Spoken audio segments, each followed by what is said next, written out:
to be supported by the President. Should I yeah. Titled Budget of Economic Growth, Excellencies.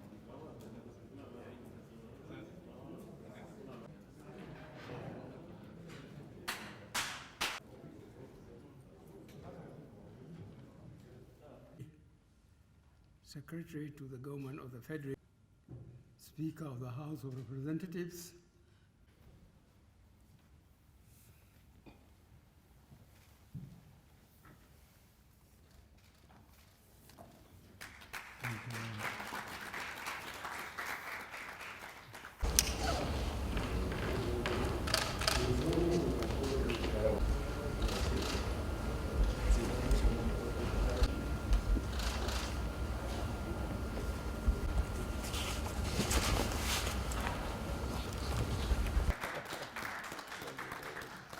Thank you, sir. Thank you, sir. Congratulations. Thank you very much. I am delighted to sign into law today the 2022 appropriation bill as well as the enabling 2021 finance bill. I would like to thank the Senate President, the Speaker of the House of Representatives, and indeed all the distinguished and honorable leaders and members of the National Assembly for the expeditious consideration and passage of these bills. I also appreciate the continuing cooperation and commitment of the Ninth National Assembly to the restoration of a predictable January to December fiscal year as provided for in the Constitution of the Federal Republic of Nigeria. The Finance Bill 2021 is particularly critical for the successful implementation of the 2022 budget. Its passage further underscores our firm commitment to regularly support federal appreciation bills with finance bills designed to facilitate their implementation. I equally appreciate the continued mutual understanding, collaboration, and productive engagements between officials of the executive and the legislative arms of government, which have made this expeditious consideration as well as passage of the bills possible. We must continue to sustain this partnership in the interest of our people in order to ensure the effective implementation of the budget and realization of its laudable objectives. As you will recall, I laid the 2022 appropriation bill before the joint session of the National Assembly on the 7th of October 2021 and forwarded the 2021 finance bill thereafter. This administration remains committed to the early presentation of the annual appropriation bill to the National Assembly to ensure its passage before the beginning of the fiscal year. The 2023 budget is going to be a transition budget. Work will start in earnest to ensure early admission of the 2023 to 2025 medium-term expenditure framework and fiscal strategy paper, as well as the 2023 appropriation bill to the National Assembly. Heads of ministries, departments, and agencies are to cooperate with the Ministry of Finance, Budget and National Planning, more especially with the Budget Office of the Federation, to realize this very important objective. The 2022 budget that I just signed into law provides for aggregate expenditure expenditure of 17.127 trillion naira, an increase of 735.85 billion naira over the initial executive proposal, for a total expenditure of 16.391 billion naira. 186.53 billion naira of the increase, however, came from additional critical expenditures that I had authorized the Ministry of Finance, Budget and National Planning to forward to the National Assembly.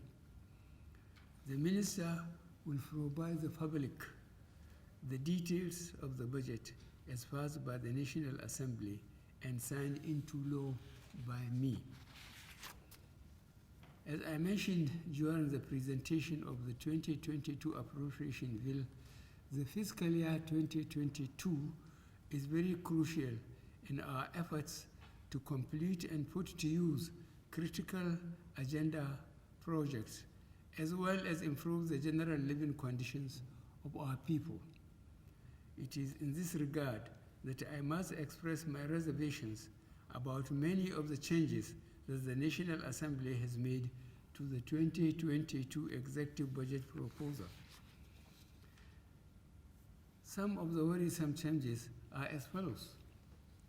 A, increase in projected federal government independent revenue by 400 billion naira, the justification for which is yet to be provided to the executive. B, reduction in the provision for sinking fund to retire maturing bonds by 22 billion naira without any explanation. C, reduction of the provisions of the non-regular allowances of the Nigeria Police Force and the Nigerian Navy by 15 billion naira and 5 billion naira respectively.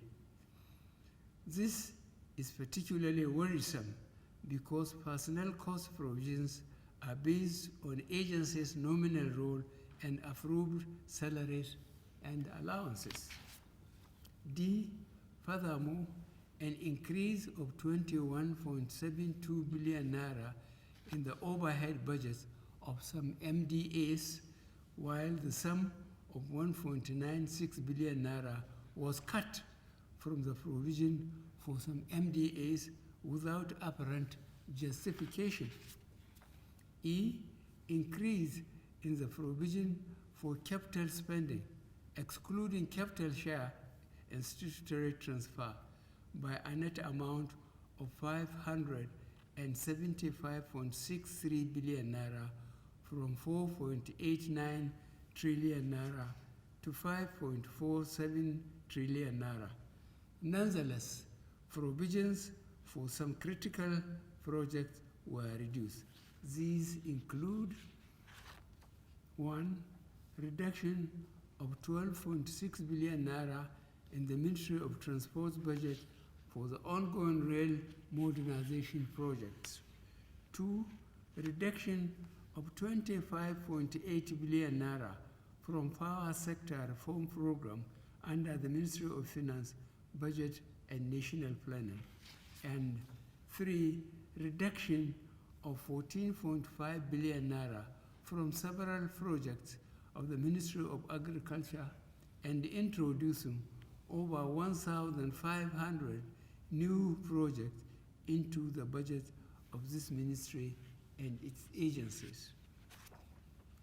F, inclusion of new provisions totaling 36.59 billion naira for National Assembly's projects in the service-wide vote, which negates the principle of separation of powers and financial autonomy of the legislative arm of government.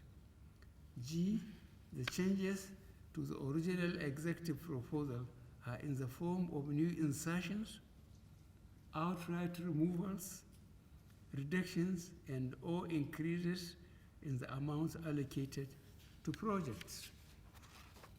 I, provisions made for as many as 10,733 projects were reduced, while 6,576 new projects were introduced into the budget by the National Assembly. Reduction in the provisions for many strategic capital projects to introduce empowerment projects. The cuts in the provisions for several of these projects by the National Assembly may render the projects unimplementable or set back their completion, especially some of this administration's strategic capital projects. Most of the projects inserted relate to matters that are basically the responsibilities of state and local governments and do not appear to have been properly conceptualized, designed, and costed. Many more projects have been added to the budgets of some MDAs with no consideration for the institutional capacity to execute the additional projects and or for the incremental recurrent expenditure that may be required. It is surprising that despite the National Assembly increasing projected revenues by 609.27 billion naira, the additional executive request of 186.53 billion naira for critical expenditure items could not be accommodated without increasing the deficit, while the sum of 550.59 billion naira from the projected incremental revenues was allocated at the discretion of National Assembly. I signed the 2022 appropriation bill into law to enable its implementation to commence on the 1st of January 2022. However, I will revert to the National Assembly with a request for amendment and or amendment as soon as the Assembly resumes to ensure that critical ongoing projects that are cardinal to this administration and those nearing completion do not suffer a setback due to reduced funding. Despite the lingering adverse effects of coronavirus on budget implementation, I am happy with the success recorded in the implementation of the 2021 budget. The sum of 3.94 trillion naira that was provided for the implementation of capital projects by MDAs during the fiscal year has been released fully. To enable MDAs to complete the implementation of their 2021 capital projects and optimize the impact of the capital budget on the economy, they have been allowed to continue to expand the funds released for their 2021 capital budget till 31st March 2022. I deeply appreciate the understanding and the speedy action of the National Assembly on this matter. As the 2022 budget will be the last full year budget to be implemented by our administration, its effective implementation is very critical for delivering our legacy projects, promoting social inclusion and strengthening the resilience of the economy. The Ministry of Finance, Budget and National Planner will implement all measures required to ensure timely and targeted release of capital votes. All ministries, departments, and agencies are to effect early commencement of project implementation while ensuring productive use of funds provided for achievement of the objectives set for their sectors. Considering the incidence of new coronavirus variant globally, we will ensure timely implementation of measures provided for in the 2022 budget to contain the spread of the virus and protect our people. We continue to count on the collaboration of the state governments in our effort to protect the lives and livelihood of our people. To achieve the laudable objectives of the 2022 budget, we will further intensify our revenue mobilization efforts. I am optimistic about our ability to finance the budget considering the positive global oil market outlook and the continuing improvement in our non-oil revenues. To achieve our revenue targets, revenue generation agencies, and indeed all MDAs must ensure prompt and full remittance of collected revenues. Relevant agencies must also ensure the realization of our crude oil production and export targets. I also appeal to our fellow citizens and the business community at large to fulfill their tax obligations promptly. However, being a deficit budget, the specific borrowing plan will be forwarded to the National Assembly shortly. I count on the cooperation of the National Assembly for a quick consideration and approval of the plan when submitted. All borrowings will be judiciously utilized and invested in our future growth and prosperity.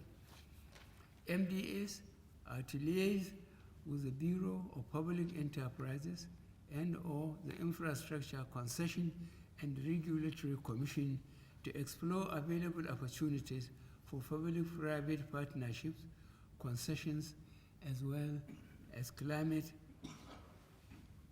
finance arrangements to fast-track the pace of our infrastructural development. I thank the Minister of Finance, Budget and National Planning, the Minister of State, Budget and National Planning, the Budget Office of the Federation, and all who worked tirelessly and sacrificed so much towards producing the 2022 Appropriation Act that I signed today.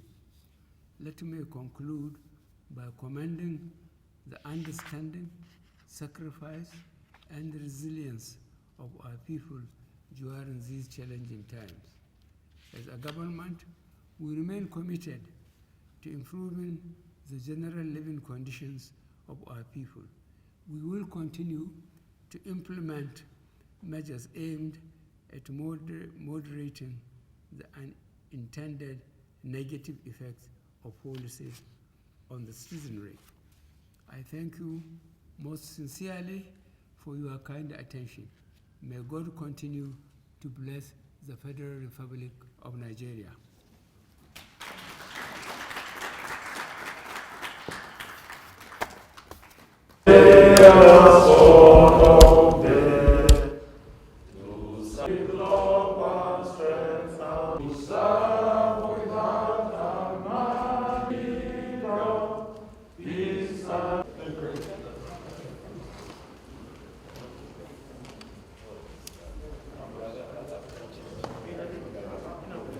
The National Assembly has made it possible for the national budget to be implemented within the January to December cycle.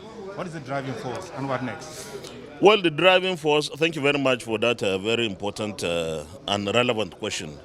The driving force is our ability in the National Assembly, in the two chambers, to work very amicably and productively. And then, of course, our ability as a National Assembly, as an institution, to work with the executive arm of government in such a manner that the processing of the budget estimates, as will be led by the President all the time, are done in such a way that every arm of government, all the two arms, participate fully at the appropriate time.